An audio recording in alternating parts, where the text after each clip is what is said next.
92nd Street Y online media is made possible by a generous gift in memory of Christopher Lightfoot Walker, a longtime friend of 92Y's Unterberg Poetry Center and the Paris Review. This program, part of an ongoing collaboration between the Poetry Center and the Review, features a Writers at Work interview with Iris Murdoch. It was recorded on February 22, 1990, before a live audience at New York's 92nd Street Y.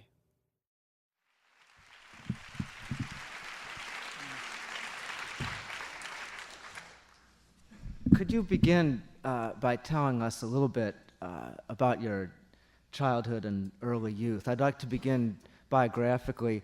I remember you said to me once when we were talking that you had had an idyllic childhood and as an only child experienced what you called a perfect trinity of love with your parents, and I find this in itself such a rare circumstance that I wonder if you could talk about it a little bit. Well, I was born in Dublin, and my parents are Protestant Irish, and my father decided, for reasons which I've never entirely been able to sort out, though I can guess it, I suppose, at some of them, decided to leave Ireland. When I was 1, I was removed, therefore, to London, where he went into the civil service. So I grew up in London, although I went to Ireland for holidays, and I feel extremely Irish, and I feel very involved in Ireland and in what's happening in Ireland now. But I grew up in London, and I went to a boarding school, and then I went on to Oxford. And at Oxford you did grades? I did grades, yes, that is Greek and Latin, classical languages and history and philosophy. Uh-huh. So I got a big dose of philosophy there. I'm interested, you said at one point that you had started out, you knew very early on that you were going to be a writer, and yet at Oxford you gravitated more toward philosophy. Of course, they didn't have such things as creative writing classes and all that. They still don't. No. You can't even study contemporary authors. No, I don't. Well, I'm afraid that study of temporary authors, which I rather deplore actually, has begun in Oxford, but not as far as creative writing goes, no. No. What do they call contemporary? My day it was Yeats and Auden. Oh, well, now I'm afraid it's what was published last week. But this is a very bad arrangement, I think, because it means that young people will always tend to want to read the modern books. Probably they find them easier and so on, and they want to be up to date and so forth.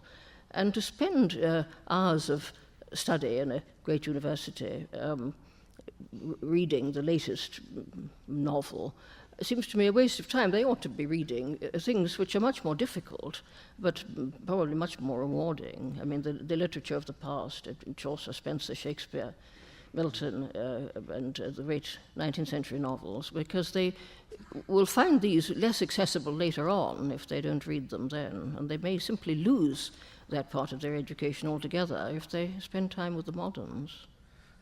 And so you concentrated as an undergraduate, greats is the classics, but then you decided to make an academic career out of philosophy for a time, didn't you? Well, I didn't really decide anything because of the war and so on.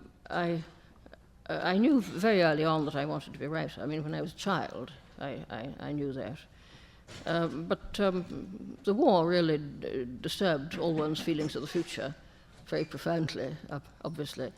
And when I finished my undergraduate degree, I was immediately conscripted, because everybody was, and I went into the civil service, into the Treasury, and where I spent a couple of years. And then I went into UNRWA and worked with refugees in different parts of Europe after the war. Yeah, could you explain to us what that is? That was the United Nations? United Nations Relief and Rehabilitation Organization. It still exists under a slightly similar name. Uh-huh. And what sort of an experience was that? Well, it was extraordinary. I mean, I was working first of all in Belgium at a sort of headquarters, but I wanted to get out onto the battlefront, as it were, and I then was working in refugee camps in Austria, where the scene was desolation. I mean, transport had broken down, food supplies had broken down, people who had been taken over by Hitler as forced labor were wandering about, hoping to find somewhere to be and somewhere where they could be fed, and then ultimately, of course, somewhere to go to, because a lot of these people didn't want to go back to their home countries, which might have been Yugoslavia or Poland or Czechoslovakia or something. A lot of them wanted to come here.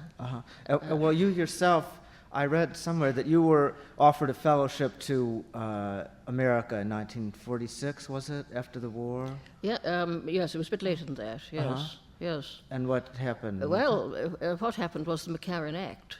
Well, I don't want to sound like this isn't the McCarthy hearings, but you were a member of the communist. Are you now, Yes. or have you ever been? Just because this is the 90s. Yes. Well, I was a member of the Communist Party for a short time when I was a student, around about 1939.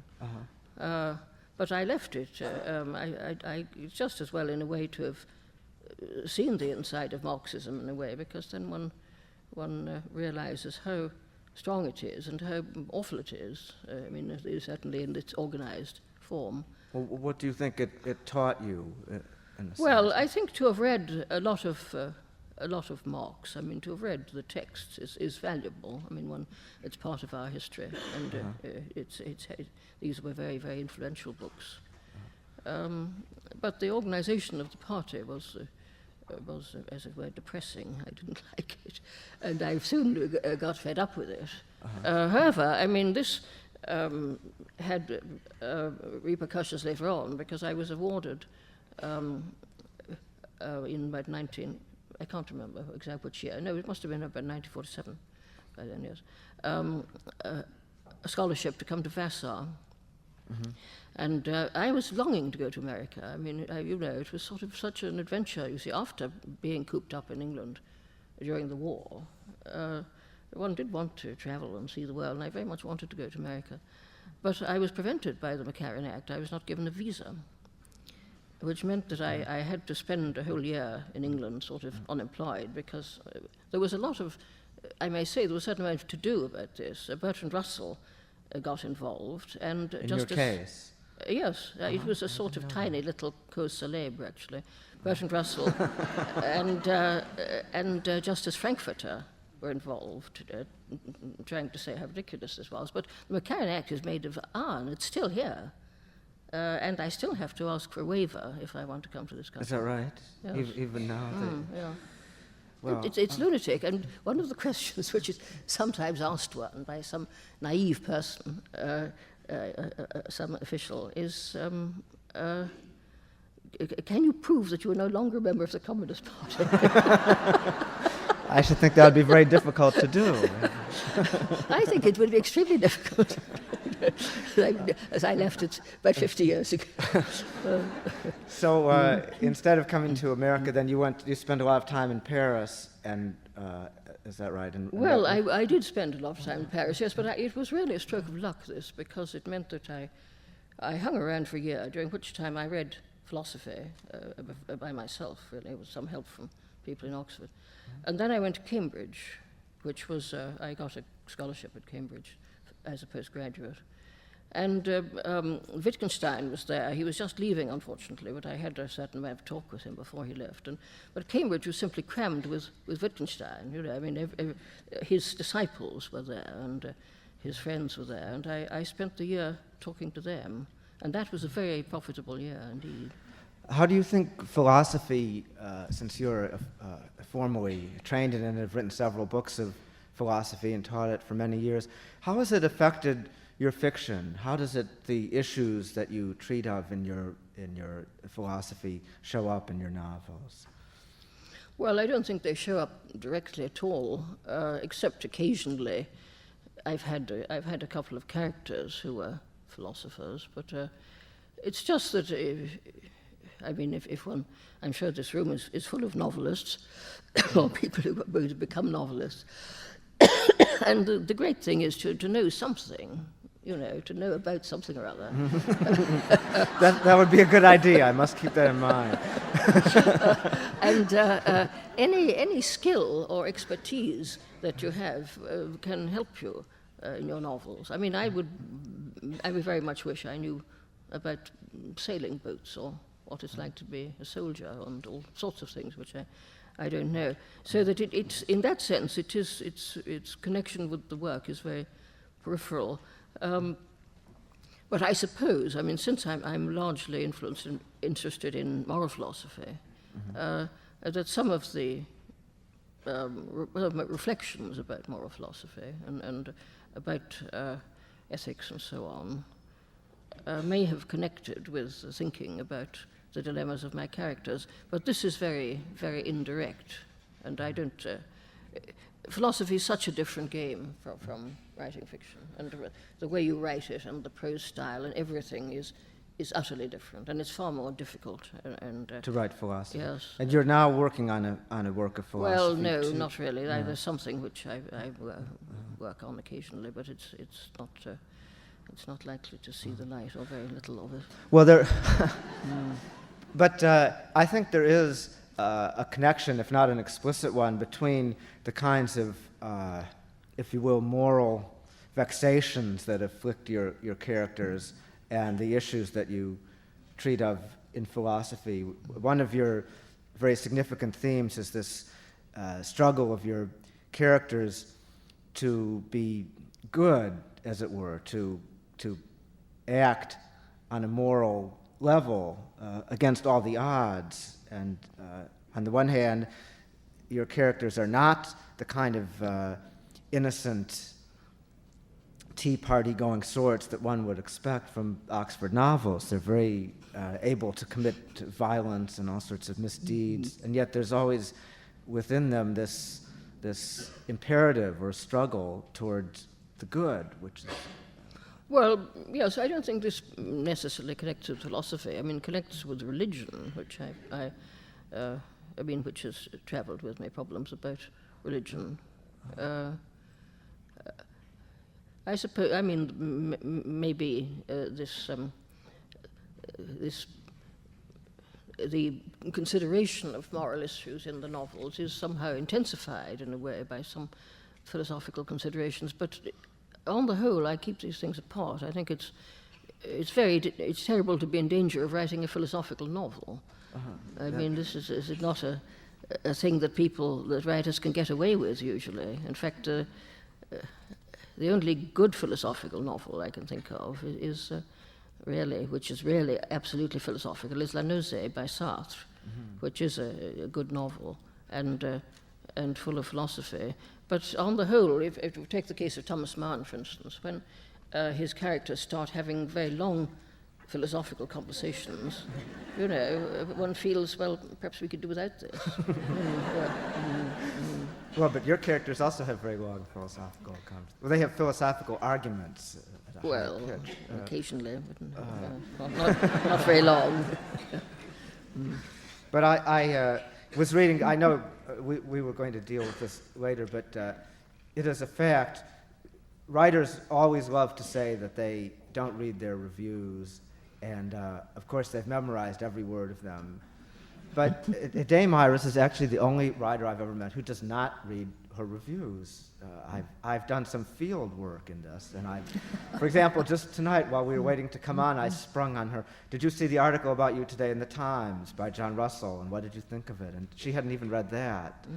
So I can only trust that she actually does not read these reviews. But I do, and I was reading one today in the New Republic that said, among other things, one finishes your books with a sense of having been drawn into dealing with, thinking about moral issues in a way that is surprising. It's usually a business we leave to others to think about moral issues. But by the time you've finished one of your books, you have been drawn into these questions. And I want to read a quote to you from an article in is this from the sovereignty of good? You can tell me. A great artist is, in respect of his work, a good man, and in the true sense, a free man. I wonder if you could interpret that for us. Well, the important phrase is in relation to his work, because obviously great artists can lead less than perfect lives in other aspects of their activities. But I think that one is that the contemplation of great art, the reading of great books, looking at great pictures, is somehow very good for one in a way. I was at the Metropolitan Museum this morning, and somehow the presence of these great works is calming. And there's something about truth. I think this is very difficult to explain, that there's a kind of truthfulness about great art, as one might see it in the great 19th century novels, which is very difficult to attain, to do something, to create something which is not a fantasy. I think I'd want to make a distinction between fantasy and imagination, which is not the same as Coleridge's distinction, but would be a distinction between the expression of immediate feelings and the elevation of yourself in a work of art. The most obvious case would be the novel, where the writer is the hero and is always succeeding. At least he doesn't succeed at first, but he's very brave, and all the girls like him, and so on. This would be the obvious case of something which tends to spoil the work. I think some of D.H. Lawrence's work is spoiled by just too much Lawrence in. Yes, you do hear him. And there's a sort of impersonality, an ability to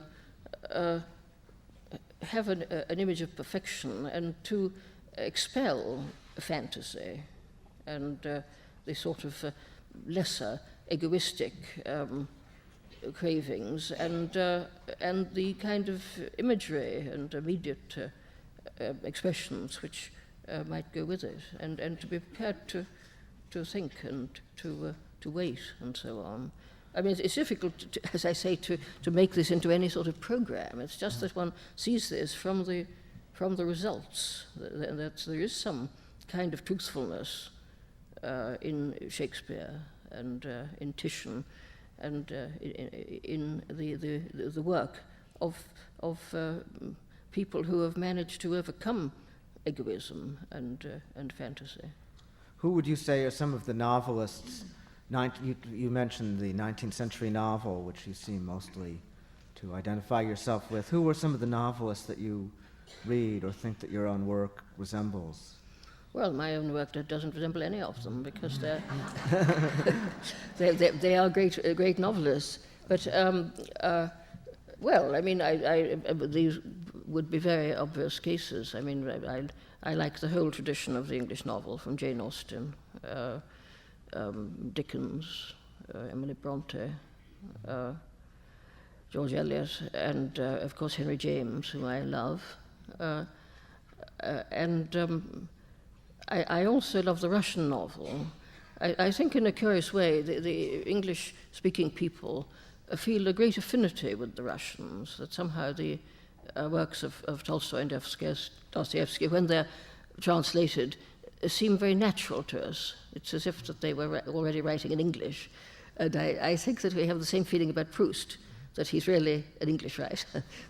Because he's so... he speaks to us so very directly. Perhaps this is just my own personal feeling, whereas I think that Stendhal and Flaubert are more remote from us. We know they're French. But I think these great writers are... that's the great age of the novel, and it's something that one can always return to and find marvelous wisdom in. Do you read many of your contemporaries? Not many, no. Well, I must briefly digress to my Paris Review questions, which are about craft. And I wonder if you could tell me a little bit about your own method of composition, and how you go about writing a novel, so that we can all learn and do it ourselves, just like you. Well, I think, I would advise actually anybody who's just starting on the game. I think it's very important to make a plan, a very detailed plan, before you write the first sentence. I mean, some people think one should write the first sentence. You know, George woke up and knew that something terrible had happened yesterday, or something like this. I must file that one away. Yes, and then see what happens. But I think this may be a mistake. You must not file that. What one? Well, anyway, what I do is to plan the whole thing in immense detail before I write the first sentence or write. I have a plan and lots of notes and so on. Every chapter is planned and every conversation is planned. And because I think that the imagination here works in two stages. I mean, there's a primary stage where this is, of course, the frightening stage, because you commit yourself then. I mean, a novel's a long job, and it's if you get it wrong at the start, you're going to be very unhappy later on. One should sit quietly and let the thing invent itself. I mean, that's the moment when they're going to come and help you. They? Okay.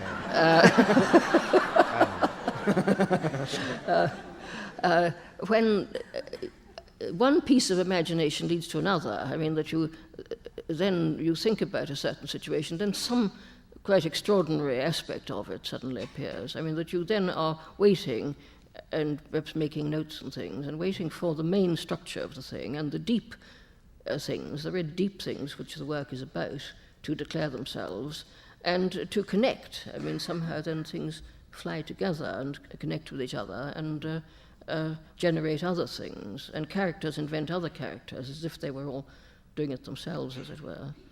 And one should be patient and extend this period as far as possible.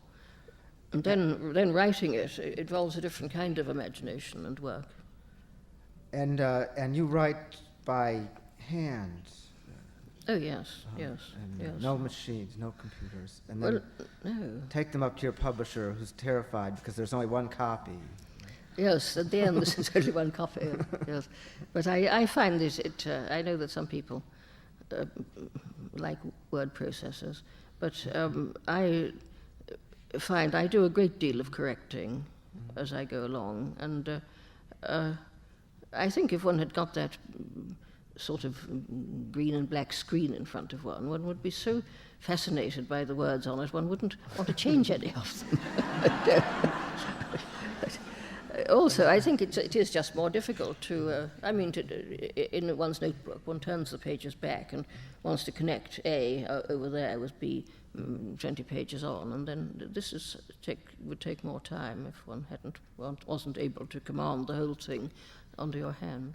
I'm curious about how, about your remarkable, how remarkably prolific you are as a novelist. You seem to enjoy it a great deal, to find it. Well, yes, I do enjoy it, but it has, of course, I mean, this is true of any art form, you know, that there are moments when you think it's awful and you lose confidence and it's all black. You can't think and so on. So that there are, I mean, it's not all enjoyment. But you find it, you always find that you can go from one book to there aren't great long periods of hibernation between No, I mean, I start thinking immediately, of course, about the next book, or perhaps just before I end one, but nevertheless, you know, when it's a long job. I want to ask you also, I was rereading your book on Sartre, your first book, and 1953, and you imply in that book something that I find very interesting, if I've gotten you right, that there was some kind of, as you call it, I don't know if I've got it written down, oh yeah, that there was a kind of breaking of the social and moral fabric that has occurred at a certain point. It reminded me very much of that famous remark of Virginia Woolf's about human nature changed sometime around 1910, which no one quite believes. But on the other hand, what you're trying to describe in that book is some kind of breakdown of moral authority, or perhaps the disappearance of religion, and a sense of chaos that's ushered in and reflects itself in your work. I wonder if you could just talk about that. You mean in this particular book that this well, was just what that book, whether you still see the history of the century in that way, and whether you could perhaps explain it to us. Well, it's a long way back to the Sartre era. I mean, Sartre, his popularity immediately after the war was extraordinary. I mean, people suddenly felt, people who had nothing to do with philosophy suddenly felt that a philosophy for them had suddenly been invented. And one could understand this, that the war had been so terrible and so destructive, and the Hitler era had been so unimaginably awful, and people wanted to, to find some way of having some kind of spirit come back into their life, or some kind of sense of goal and so on. And Sartre's existentialist ethic, with the notion of the possibility of complete freedom, and that you should get yourself into a state where you can make a choice which transcends the conventions and the sort of dull sort of feeling of being contained and submerged and so on. This and his novels too sort of reflect this heroic, in a way, heroic ethic. Did cheer people up a lot.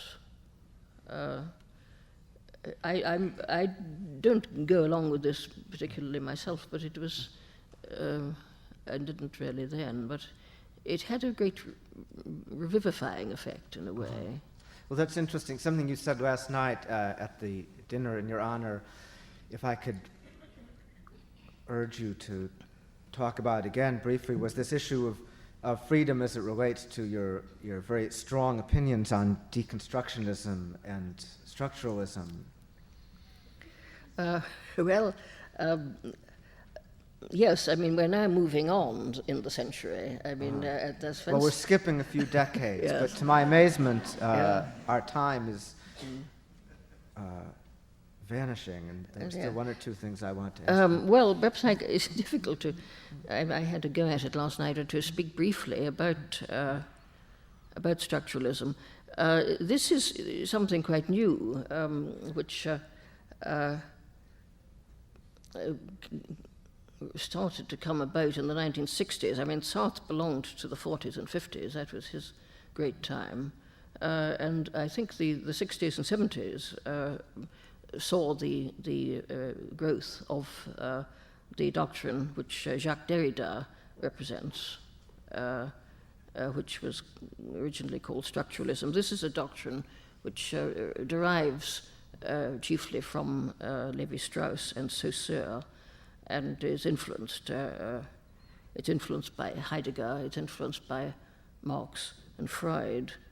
And I think people that after the Sartre era, or during the Sartre era too, people did really feel that Nietzsche and Marx and Freud had done the job. They'd blown everything up and given us a vista of something else. And part of this, of course, was what was called the death of God. The feeling that we could no longer believe in a personal God. I personally don't believe in God in the traditional sense.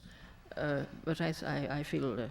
but you have said that you have many religious impulses. Well, I think that religion doesn't depend... Buddhism and Hinduism exist without a personal God, and I think they are great religions.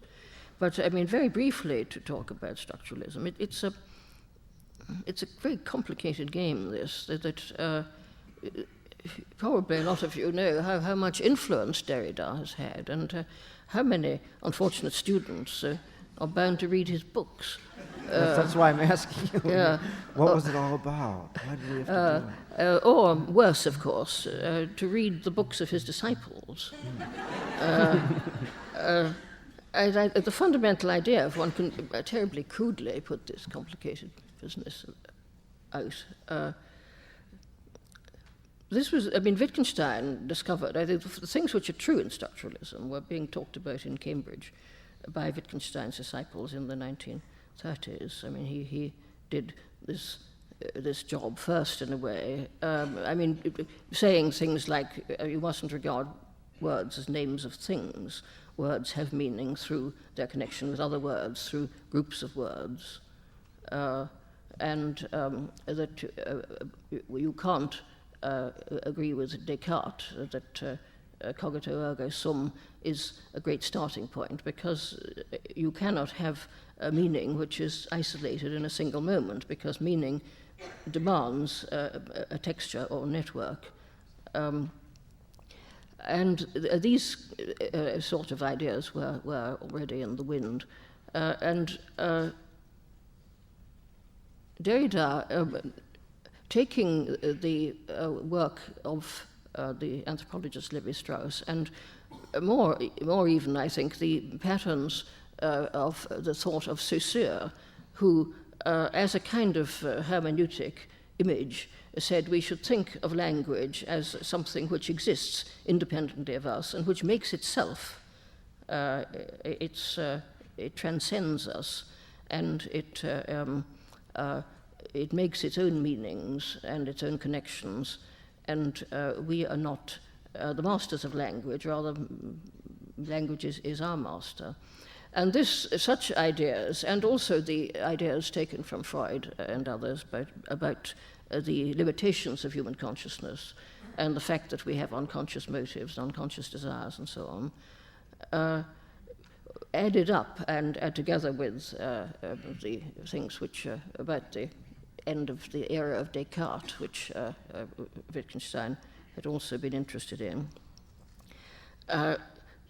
brought about, with Derrida's assistance, a kind of metaphysic. I mean, Derrida likes to say that Heidegger is the last metaphysician, but his brand of structuralism, or deconstruction, or whatever you now call it, is a metaphysical system. I mean, there's no earthly reason why we have to believe in it, in fact. Well, why do you think this is such a menace to literature? Well, wait a moment. I mean, the part of the package is that the writer, the artist, is a kind of innocent who doesn't know what he's doing. He doesn't, and this would be true actually of every ordinary person, and the non-ordinary people I'll mention in a minute. The ordinary person doesn't know, he doesn't know himself, and he doesn't know what his words mean, because he can't extend himself, he can't, as it were, transcend language and see what the network is which surrounds his speech. And one might say that, this is a sort of truism, that of course we don't know ourselves perfectly, and we are prepared to accept a certain amount of what Freud says about unconscious motives, though perhaps only very little, but something. We are transcended by all sorts of systems of which we don't understand. But nevertheless, we continue to be truth-seeking individuals, and we do the best we can to explain the world. And there's no sense in thinking of the actual existence of the whole of this network. But this is what Derrida urges people to imagine, and it's very easy to do this, because this is old-fashioned determinism, really. I mean, it is the feeling which people often had when they began to be so frightened of science. I mean, that scientists could frighten us very much by telling us that we don't know what we are. I mean, we're made of genes and chromosomes and things, and some peoples. I mean, I even saw an article in the Times not long ago saying you cannot blame anybody for anything because our genes determine us. Well, but I mean, human life is concerned with our experience of our freedom and of good and evil. And this picture of Derrida's, this terrible, might call it linguistic determinism, then feeds the favoured few. I mean, it's a real picture of the senseless mass and the initiated few, which Sartre also has, because Sartre really is in sympathy with the heroic people who throw off the bonds of convention and are really free and make their choices freely.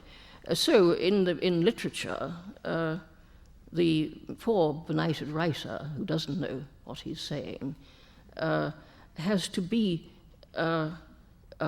interpreted or deconstructed by the expert, so that there is and this in a university, this can be almost sinister, that there are persons who you see, young people like to feel, particularly young people studying English literature, they're suddenly not content just to read Chaucer, Shakespeare, Spencer, etc., and try to understand them and to study the background, the historical background, and so on. They feel there's a kind of science which they can master, which will help them to understand any text and to see what's in it and to sort it out. And then the one end result is that the deconstructed work is taken to be the work itself, so that is, that the work of the original artist is set aside, and what we're given is the scientific statement made by the critic. Secondary literature, we call that, right? It's a new term. I think this is sinister, and I think it means that these poor students really very often are bullied into reading these very difficult works instead of enjoying literature. I don't know which is worse, reading secondary literature or contemporary literature. But, well, my time with you is about to run out. I want to ask you one last question, and then I will ask if there are questions from the audience. The question I want to ask you is, one of the most poignant aspects of your work and the development and depiction of your characters is the kind of vulnerability that you're able to capture, the sense of lives that have been lived out as well as they possibly can within your characters' limited natures, and the effort to come to terms with that. So many of your characters, I'm thinking of Rose Kirtland in the Book of the Brotherhood, who has done a variety of things, never achieving anything which could be called a career. And so many of your characters who are about to write the book, or dream of writing the book, or were painters and gave it up, or were poets, and yet have managed to live rich and honorable lives. And what I wondered was how you, who have yourself accomplished so much in life and have done so much to express what others have only felt, how you feel about your own achievement and what you've done. You mean not about the characters in the books, but no, I mean in terms of your own sense of your literary career. I'm not talking about rank now, really, but simply what you feel you've achieved. Well, I don't know. I haven't really achieved anything yet. I mean, one's always discontented with what one has done, really. Also, of course... How disheartening if you feel that.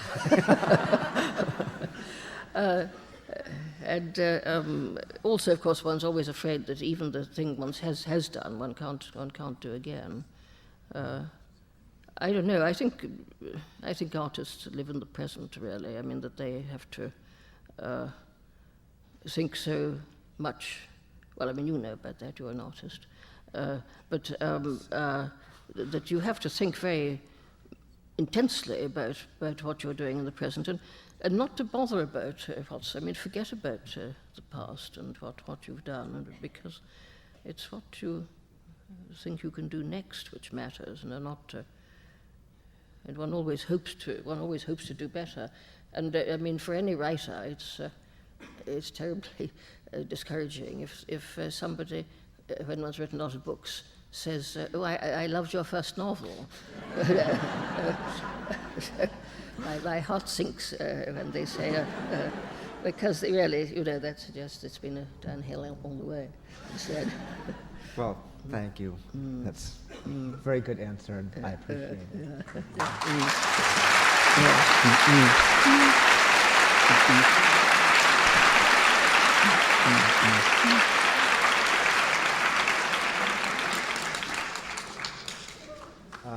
Well, we do have a few minutes, and as promised, maybe why don't you?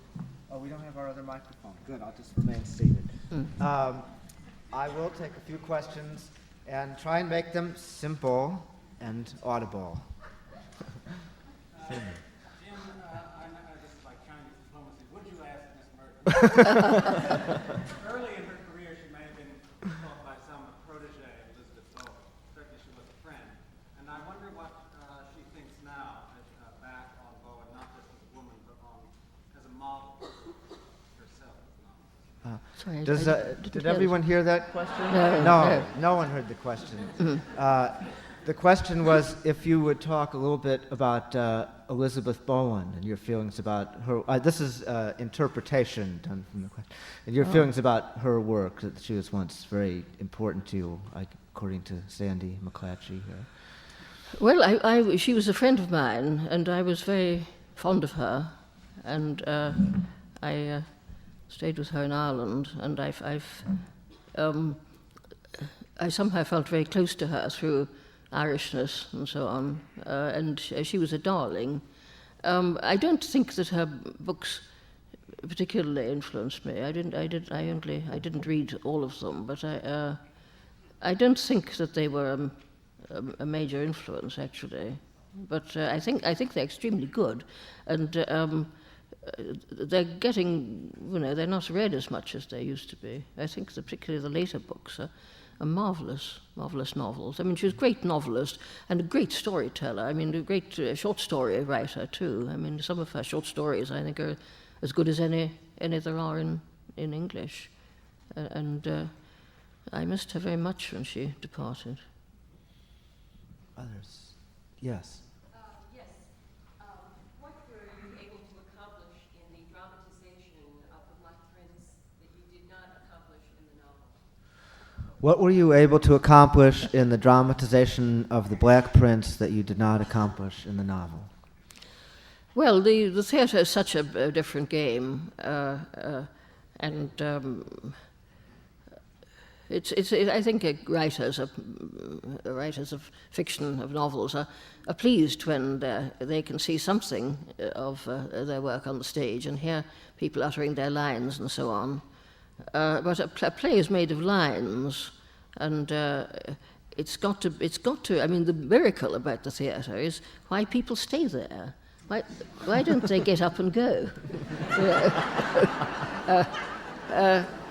And it requires it's not at all easy to write a play, and there's some kind of magic which is involved. My first adventure in the theatre was a very pleasant one, because I worked with Jack Priestley, J.B. Priestley, who worked with me on making a play out of a novel of mine called The Severed Head. And he said to me, "Ducky, this is a difficult game, and very few people can succeed at it. And these people, there's only few people who succeed, and they make money, but many people are trying to make money and can't." So it was not that he was primarily concerned with money, but he thought that really, if it was all that easy, everybody would be doing it. But it is very difficult to compress the reflections of one's characters and the great pattern of of a novel, and the thoughts of people, which you could go on rambling, you see, for ages about what somebody thinks, and you can define their thoughts and their character in a way very much more successfully, perhaps, in a novel. Now, all this has to be made into drama, where it is a matter of lines and short speeches and actual actors and so on. I think the forms are so different that they can't possibly be compared. I mean, a play is much more like a poem. It's got to have form, and it's got to be beautiful, as it were. I mean, if one thinks of the great long rambling novels of the great novelists of the 19th century, if one thinks of War and Peace or something like that, it's the greatness of that thing is that there's so much in it, it goes on and on. But if you are going to make a play, you've got to have to make your point very quickly, and that it's got to be a simpler point than the novel can afford to deal with. Sorry, I'm rambling on, but well, we'll take two more. Yes. In your this most recent novel, which is really quite wonderful, you have a chapter towards the end of letters. Do you see this as cadential? That is, as what? As a kind of cadence. When you plot your novel, do you actually think of the craft of how you're going to construct the chapter in terms of, let's say, letters or whatever, along with the plot? You were mentioning Did everyone hear that, more or less? He was mentioning the sequence of letters, marvelous chapter in the new book, where everyone is expressing their condolences about the death of Marcus Vallars, and whether this is something that you think of as you're constructing the novel in your head, or when the sequence of events emerges as you're writing. Well, I think that's one of the things one thinks about very early on in the sort of primary stage. It's a very good, I mean, at a certain moment, I think it's a very good way of gathering up the whole of the novel. All the characters are allowed to write a letter, and this somehow brings one up to date with the whole of the situation. What people have been thinking, which you haven't been told from a great many pages, then appears very characteristically for each person in the letter. So it is, I mean, it's not a dodge one can use all the time, but it's somehow or other there's moments when it seems very appropriate. Good. Well, we'll just ask one more. Yes. I hope I'm not doing some deconstructionism here, but I've always seen the influence of Kant's concept of the sublime and the beautiful in your work, and I was wondering if I'm off on that, and I always saw you as a Gothic novelist, and I don't know how you feel about that. I'd love to hear what you have to say. Two very different things. Well, this is a good way to end, actually, art and philosophy. How does Kant's theory of the sublime and the beautiful appear in your work, if it does? And do you see yourself as a Gothic novelist? I am only the handmaiden of these questions.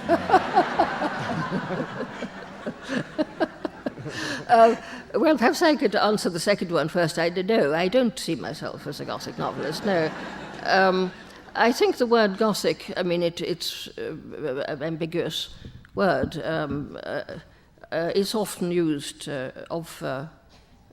I mean, a writer like Peacock, for instance, would be a Gothic novelist. I mean, it's as a critical term, it seems to me a rather diminishing one. It suggests that one is writing about romantic horrors or something of that sort.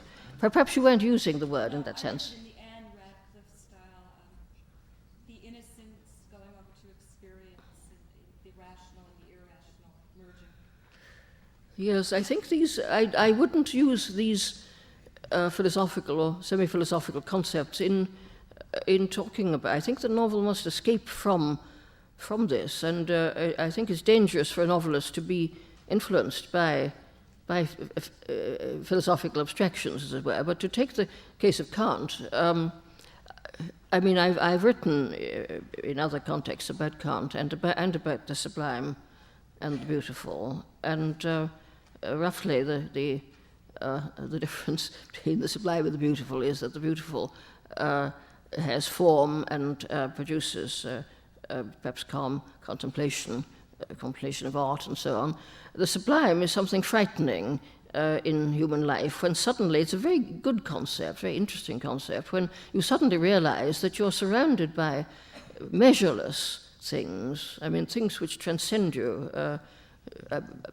outside you, I mean, in nature or in science. And I think we probably are ready to feel these feelings now even more than in Kant's time. I mean, the sublime, the sort of popular sublime, as it were, in thinking of the Romantic movement, would be looking at the Alps or watching a waterfall or something and seeing something absolutely chaotic. I mean, it's an experience if one's flying over the Alps and one looks down on this endless, senseless, empty, stony scene. You think, it gives you a kind of frisson, which Kant then says should be a good frisson, because you realize, first of all, that all these things transcend you. They're dangerous, they're terrible. I mean, one might think about scientific explanations of the universe or something this way. One doesn't understand them.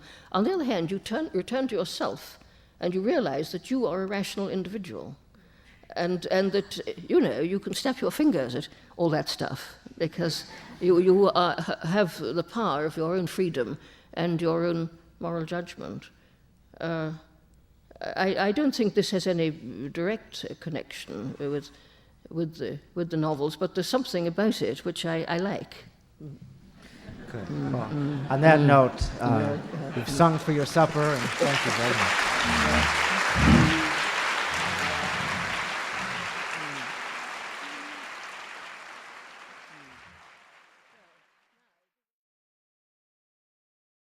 Thanks for listening. 92nd Street Y, Unterberg Poetry Center webcasts, and access to our archive are made possible by a generous gift in memory of Christopher Lightfoot Walker. For more information on 92nd Street Y and the Paris Review, please visit us on the web. This program is copyright 1990 by 92nd Street Y and the Paris Review.